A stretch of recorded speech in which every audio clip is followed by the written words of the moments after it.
Padmaja ma'am, अगला सवाल हमारा। जी मेरे पास कुछ लमसम अमाउंट अराउंड 40, 50, 60 lakhs है, तो मैं उसको इन्वेस्ट करना चाहती हूँ फॉर 2 to 3 years। 40 से 50, 50 से 60 लाख बोल दिया है इन्होंने। जी शर्मिला, ये सब छोड़े, अपने को जरा निफ्टी 50 के टॉप 2 आइडियाज बताओ। आप इस समय आपको निफ्टी 50 में ब्लू चिप्स में 2 गो टू स्टॉक सबसे ज्यादा कंफर्ट देते हो? बहुत मुश्किल सवाल पूछा आपने। लेकिन मेरे हिसाब से एक उसमें विदाउट डाउट बैंकिंग होना चाहिए, बैंकिंग या financial services sort of play, for the simple reason कि कहते हैं ना कि जैसे दुनिया गोल है, तो वैसे things have sort of come a full circle, और फिर से हम देख रहे हैं कि फाइनेंशियल्स और बैंकिंग स्पेस में ग्रोथ आने लगी है। जिस तरह से आंकड़े आए हैं, whether it is banking disbursement, सभी बहुत अच्छे आने लगे हैं। तो आगे के लिए ऐसा लग रहा है कि banking and financial services are on a strong wicket. तो maybe you can look at an SBI और कोई इस तरह की बड़ी बैंक, और उसमें आप एक निवेश कर सकते हैं। और सेकंड स्टॉक शायद कैपिटल गुड स्पेस से होना चाहिए, क्योंकि उसमें भी हम देख रहे हैं कि फिर से एक रिसर्जेंस आया है, केपेक्स साइकिल रिटर्न हुआ है, तो उस वजह से ऑर्डर बुक्स काफी अच्छी आने लगी है। So it could be Larsen और बीएचईएल, इस तरह का कोई बड़ा stock. I am sorry, I think BHEL is not Nifty, लेकिन तो फिर लार्सन आप देखिए। तो इस तरह के ये 2 मेरे निफ्टी के फेवरेट रहेंगे। लार्सन एंड टूब्रो, कोई स्टेट बैंक ऑफ इंडिया, ये अच्छे लग रहे हैं। ये सवाल पूछने का मतलब नहीं था कि आपके जो 40, 50, 60 लाख रुपए इन दोनों स्टॉक्स में डिप्लॉय कर दो, पर कुछ चुनिंदा अमाउंट जिन स्टॉक्स में एसआईपी के थ्रू चैनलाइज करे जा सकते हैं, लंबी अवधि के लिहाज से अट्रैक्टिव है। वैसे इस तरह के पैसे का डिप्लॉयमेंट में एक और तरीका है, ईटीएफ्स निफ्टी के स्टैगर्ड वे में खरीदते चलें। बाजार कोई भी गिरावट आ रही हो, ईटीएफ्स में आप इन्वेस्टमेंट जरूर करें। ये सब अपना, खैर आपको एक सवाल का जवाब देना बड़ा मुश्किल है। फाइनेंशियल एडवाइजर आपके गोल्स को देखते हुए, आपकी रिस्क एपेटाइट को देखते हुए ज्यादा बेहतर जवाब दे पाएगा। इसलिए मैंने थोड़ा सवाल को ट्वीक कर दिया था कि 2 निफ्टी के प्रेफर्ड आइडियाज, इनको आप रडार पे रख सकते हैं। बाकी इस तरह के बड़े अमाउंट्स के लिए जरा सा आप फाइनेंशियल एडवाइजर से भी चर्चा करिएगा। गीतांजलि मैम, हमारा अगला सवाल। Thank you, sir. Thank you, ma'am. IDFC First Bank. Come again, sorry सुना नहीं मैंने। IDFC First Bank 500 shares at 85.87 price. हाय, ये बड़ा दिक्कत कर रहा है शर्मिला। इतने बड़े बड़े प्लेयर्स घुसे, जीक्यूजी वो 95, 100 ऑट लेवल्स के जोन्स पे एंट्री कर गया, लगा सब बदल गया। उसके बाद ठंडा पड़ा, फिर वो क्यूआईपी इशुएंस करा जिसमें बड़े बड़े नामों का सामने आए, उससे भी और ठंडा पड़ गया। और कहाँ बाजार, कहाँ निफ्टी बैंक, सब चल रहा है। ये आईडीएफसी फर्स्ट बैंक सब 80 के जोन्स पे ट्रेड कर रहा है। क्या लग रहा है, कब थमेगा? इन लेवल्स पे अट्रैक्टिव हुआ, नहीं हुआ? ये स्टॉक है कैसा?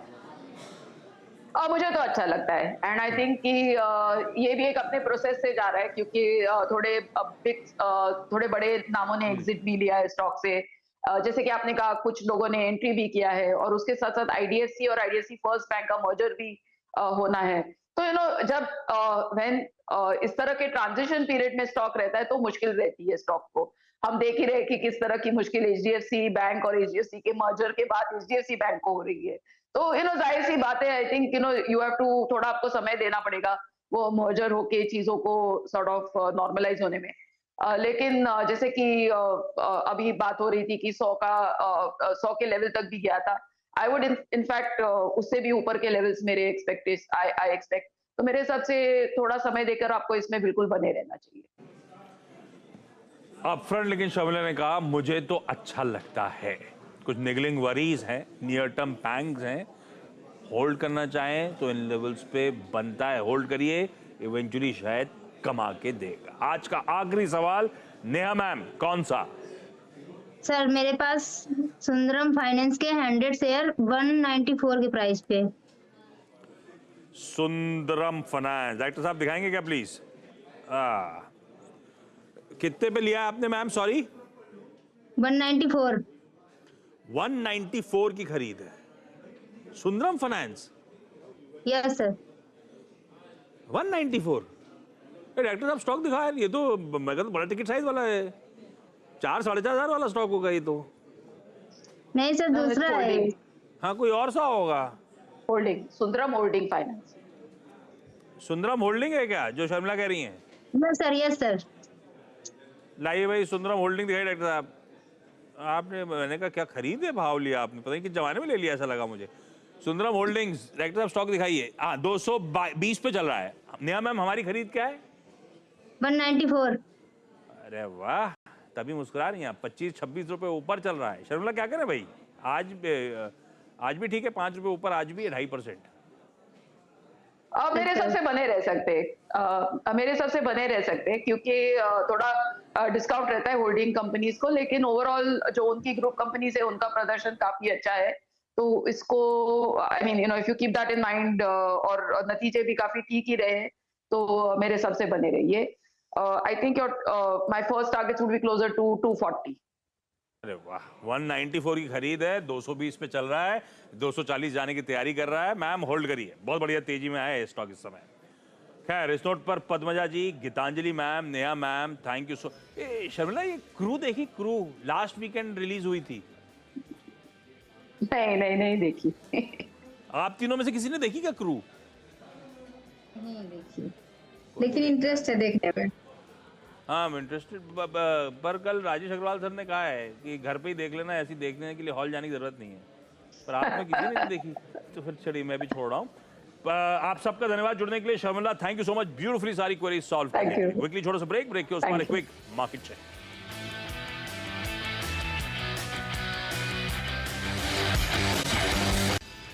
ब्रेक के बाद आपका स्वागत है। कुछ इंडिविजुअल स्टॉक्स मेंशन करता हूं। अपन ने मार्केट्स देख लिए थे शो की शुरुआत में। आज गैस कंपनीज IGL, MGL वायदा की टॉप गेनर्स के तौर पे आपको नजर आएंगी। और थोड़ा सा दायरा और बढ़ाएंगे तो आपको वो स्टॉक्स कैश मार्केट के जहां पे खास तौर पे टिंकरिंग हुई थी, बदलाव हुए थे सर्किट फिल्टर्स में। SKM एग 18% ऊपर, इंद्रप्रस्था मेडिकल 17% मजबूत, इरिडा 11-12% के आसपास का उछाल। ये सब वो हैं जिसमें कल सर्किट फिल्टर्स, ये तीनों जिनको मैंने मेंशन करे, मेरे ख्याल से इन तीनों के 5% से 20% वाले सर्किट फिल्टर्स हुए थे और सब में धमाधम तेजी देखने को मिल रही है। बढ़िया, आज एक्शन तगड़ा है स्टॉक स्पेसिफिक। ऐसे में ब्रेक के उस पार मिड कैप मंथ में डिटेल में मिड कैप स्पेस की चर्चा करेंगे और अपन लोग सास बहू और सेंसेक्स में अब मंडे को 12:27 पर करेंगे मुलाकात। बता दें कि मनी कंट्रोल पर दिए गए विचार एक्सपर्ट्स के अपने निजी विचार होते हैं। वेबसाइट या मैनेजमेंट इसके लिए उत्तरदायी नहीं है। यूजर्स को मनी कंट्रोल की सलाह है कि कोई भी निवेश निर्णय लेने से पहले सर्टिफाइड एक्सपर्ट की सलाह लें।